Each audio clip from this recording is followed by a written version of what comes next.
Noong 332 BC, tagumpay na nasakop ni Alexander the Great ang Egypt dahilan upang ang lupain ng Nile ay mapasailalim sa kanyang imperyo. Dahil siya ay mula sa Greece, ninais niyang ikonekta ang Egypt sa kanyang lupang tinubuan. Pinangarap niyang magtatag ng isang daungang lungsod o port city upang malayang makipagkalakalan ang Egypt sa iba pang bahagi ng Persian Empire. Upang magawa ito, pinili niya ang Pharos Island sa hilagang bahagi ng Egypt bilang lokasyon kung saan niya itatatag ang kanyang pangarap na lungsod. Ang sinaunang syudad na ito na itinatag ni Alexander ay nakilala natin sa kasaysayan bilang lungsod ng Alexandria. At sa sinaunang lungsod na ito itinatag ni Ptolemy ang pinakamaalamat na silid-aklatan sa ating kasaysayan, ang Library of Alexandria. Ngayon mga ka-LE, ang Library of Alexandria ay sinimulang itayo ng Ptolemaic Dynasty sa Egypt noong circa 306 to 283 BC sa pamumuno ni King Ptolemy I.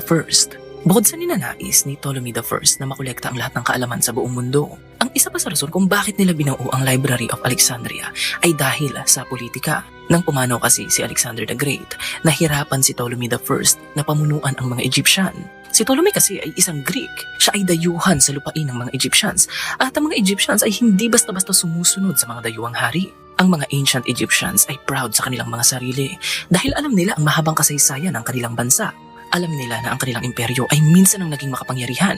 Kaso nga lang, ito ay bumagsak matapos silang pamunuan ng mga palpak na pharaoh. Ang kanilang mga dambuhalang pyramids at templo ay nagsisilbing paalala sa kapangyarihang hawak ng kanilang imperyo na nawala at naglaho.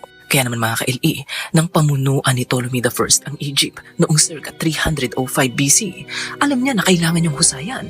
Ngayon mga ka-LE, tulad ng ibang mga kultura, ang mga sinaunang Egyptians ay hindi na makapag-antay na makabalik sa kanilang mythological golden age. At alam ni Ptolemy I ang bagay na ito.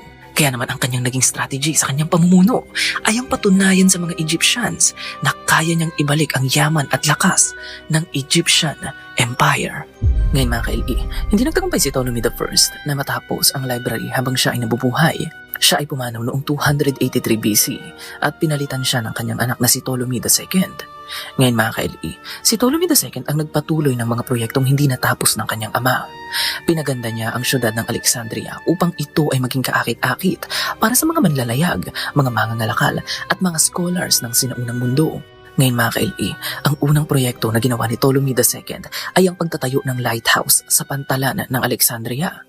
Ang lighthouse na ito na sinasabing may taas na 330 to 450 feet ay nagsilbing simbolo ng pag-asa para sa mga tao ng sinaunang mundo.